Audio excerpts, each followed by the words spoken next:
Salam mitra budaya. Setelah saya pelajari dan saya praktekkan, ada satu hal yang paling mendasar, paling penting dan paling inti dalam kita berbisnis. Ya, ini penting bagi para entrepreneur. Satu hal yang sangat penting yang perlu digarisbawahi, yaitu bagaimana kita bisa create values, menciptakan nilai. Nah, bagaimana cara kita menciptakan nilai? Oke, sebelum saya jawab pertanyaan itu, saya akan bedah terlebih dahulu tentang pengertian value. Apa itu value? Ya, apa itu sih? Apa sih nilai? Ya, yang ternyata ini merupakan inti dari keberhasilan seorang pebisnis, seorang pengusaha. Ya, oke. Saya akan bedah mengenai value berikut ini. Nah, mengenai value ada rumus ya yang bisa kita gunakan untuk memahami konsep nilai, konsep value. Ya, rumusnya adalah value sama dengan benefit per cost. Oke, saya ulangi. Value sama dengan benefit per cost. Oke, satu-satu ya, saya pelan-pelan kita bahas. Value atau nilai, ya, itu didapat dari aktivitas membandingkan antara benefit atau manfaat yang diperoleh oleh konsumen. Oke, jadi saya clearkan.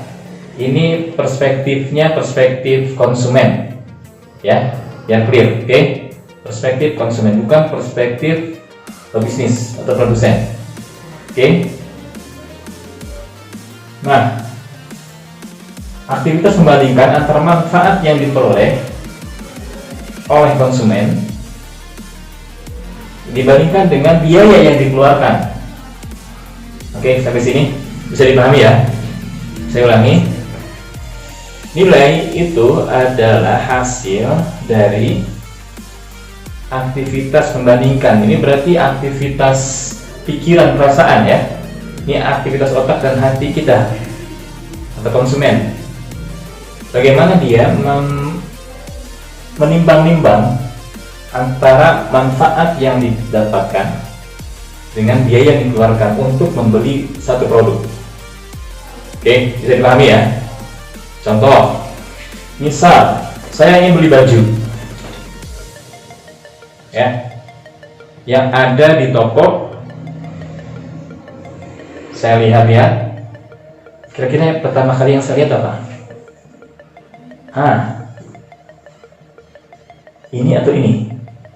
Biasanya yang langsung kita lihat, yang kita cari tahu itu harganya sebelum kita beli, betul? Nah, oke, di toko itu ada deretan baju yang dipasang sedemikian rupa, lalu biasanya ada price tag-nya.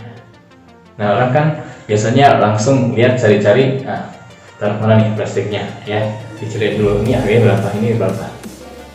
Oke, sambil juga melihat, wah ini bagus nggak nih. Oke, itu aktivitas sederhana membandingkan. Jadi, ketika kita lihat harga baju, berarti apa? Apakah value, benefit, atau cost? Nah, dari sisi kita sebagai konsumen sama pembeli, harga baju itu adalah ini, cost, biaya yang akan kita keluarkan untuk membeli baju, betul? Ya, misalnya terpampang 250.000. Saya udah bisa nilai belum? Nah, sebagian besar sih mungkin ya, lihat harga baju 250.000 mungkin langsung terbetik, oh mahal. Tapi entar dulu. Ya, mungkin itu yang langsung otomatis dalam benaknya mengatakan mahal. Berarti secara finansial dia memang kurang mampu atau tidak punya budget senilai itu. Oke.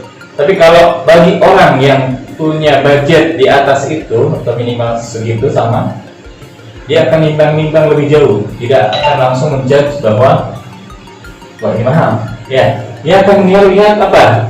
Ini biasanya benefit manfaatnya buat dia apa sih, sehingga saya worth it, layak untuk beli baju senilai seharga 250.000 itu. Oke. Apa yang dinilai? Apa yang ditimbang-timbang? Nah, biasanya kita menimbang-nimbang yang paling umum ada ini ya, 1, 2, 3, 4, 5 ya, dan tidak ya. Saya kategorikan ke dalam 5 kategori pertimbangan benefit. Pertama, pertimbangan material atau fungsional. Nah, ini secara fungsional. Apa material bajunya? Ya, pasti kita menimbang, melihat dulu nih. Nah, lihat dulu bajunya rapi enggak? Oke, berarti fungsional atau material. Oke, terus apa lagi? Bahannya kira-kira lembut enggak? Halus enggak? Panas enggak? Oke, kira-kira ini tahan lama enggak? Dari bahan, material. Wah, setelah dia rata-rata, lihat-lihat, wah ini oke juga nih, bahannya bagus. Udah naik tuh benefit, betul? Ya, harga 250 tadi udah berkurang nilai di benaknya. Gak semahal yang pertama kali dia lihat, betul? Lalu apalagi yang semakin bertambah manfaatnya ini? Oke, sebelum saya lanjut, ingat rumus matematika. Kalau kita pahami ini dengan rumus matematika, pertanyaannya bagaimana caranya kita meningkatkan value? Ya, bagaimana cara kita meningkatkan ini? Oke, betul. Pastinya caranya kita harus tingkatkan ini dan kurangi ini, kan gitu logikanya. Ya, dengan meningkatkan ini dan mengurangi ini, berarti ini semakin besar. Value-nya semakin besar. Jadi produk maksudnya ya. Jadi produknya semakin besar. Oke. Tapi ini nanti saya bahas lain. Tidak semua bisa seperti ini polanya. Ya, karena untuk produk-produk yang high class, premium, ya yang target marketnya adalah middle high, ini tidak akan berlaku. Ya, nggak bisa, sulit. Paling tidak cost itu ditekan ya seperti ini mungkin ya, grafiknya seperti itu. Kalau kesini masa harga mahal misalnya yang kita kontrol, lalu bahan bakunya kita dapat yang kalian ya nggak mungkin. Mereka pasti tahu ya, tidak bisa berlaku untuk semua segmen. Oke, kembali ke sini lanjut. Selain benefit material atau fungsional, ada juga benefit emosional. Nah, ini sebenarnya yang paling luar biasa berpengaruh bagi konsumen. Ya, apa maksudnya benefit emosional? Misal, saya kasih contoh sederhana. Emosional itu, nah kalau fungsional tadi kan dari materialnya ya, dari fisik produknya. Kalau emosional, ini manfaat yang dirasakan secara emosi, secara perasaan. Dia suka enggak gitu ya, puas enggak. Nah, itu kan ke emosi. Dan kalau bilang ke emosi, ini tidak bisa dihitung secara matematik. Ya, tak terbatas. Oke, contoh misalnya ketika saya lihat harga 250.000, lalu saya lihat mereknya, ya ternyata mereknya branded, ya saya dan semua orang sudah mengenal bahwa ini produk bagus. Kira-kira harga 250.000 masih mahal nggak? Turun dalam benak kita, betul? Apalagi ketika dipakai misalnya baju itu dipakai, lalu dipoto misalnya, posting sosial media, ada yang komen sosial media, cie baju baru keren banget. Nah, kira-kira apa yang dialami oleh si konsumen tadi? Benefit apa yang didapatkan? Benefit emosional dan sosial, ya. Ada pengakuan dari teman-temannya, dari masyarakat. Ini nambah benefit, nambah value, oke? Ya. Lalu Ini penting ya, emosional sosial ini saat ini pengaruhnya sangat tinggi ya, pengaruhnya sangat tinggi. Tetapi secara makna ya, secara makna fungsional dan spiritual ini, kemudian environmental juga lingkungan itu lebih punya makna ya. Kalau ini kan untuk penguasaan nafsu ya sebenarnya, emosional dan sosial ya, pujian gitu ya. Oke, tapi ini secara langsung mempengaruhi value. Oke, nah gimana yang contohnya yang kalau saya formulasikan dalam kalimat sederhana,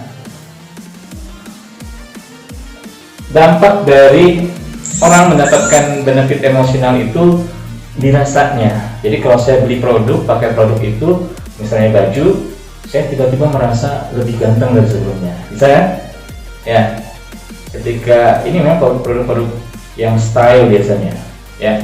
Ketika saya beli produk atau pakai produk itu, saya merasa lebih kaya dari sebelumnya. Ya, kan perasaan ya, dan pengakuan dari orang lain. Nah, kalau yang benefit spiritual, misalnya kalau saya pakai produk itu, maka saya tiba-tiba merasa lebih soleh dari sebelumnya, misalnya begitu ya. Jadi atau misalnya benefit spiritual ini ketika saya menjual produk ini dari produsen, lalu si konsumen ketika beli produk itu otomatis ya akan ikut berdonasi. Nah, itu benefit spiritual.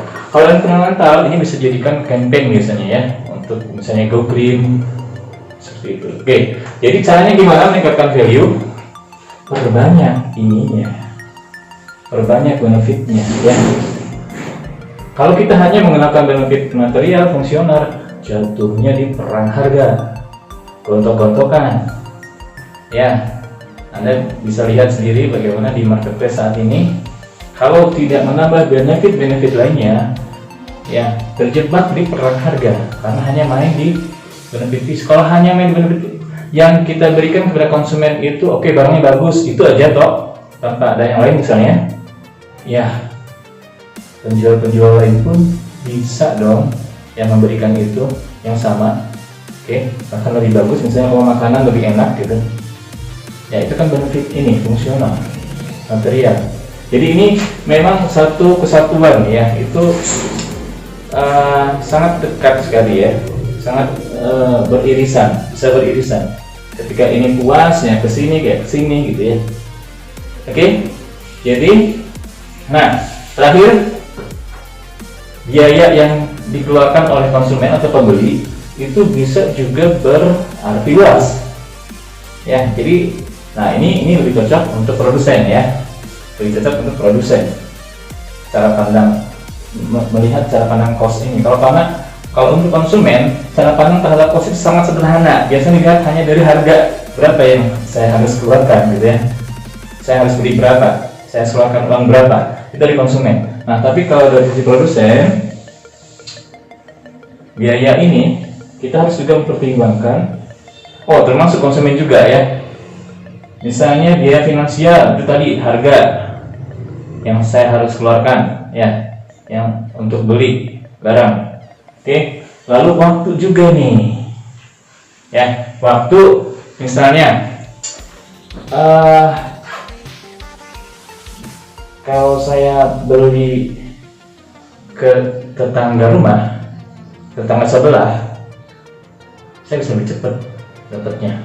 Tapi kalau saya beli ke mall yang jauh gitu ya, tanpa ada misalnya niat untuk bermain dengan keluarga, ya jauh dong. Saya pilih yang mana? Ya yang waktu nih, saya pilih yang deket-deket aja gitu. Lalu tenaga juga ya.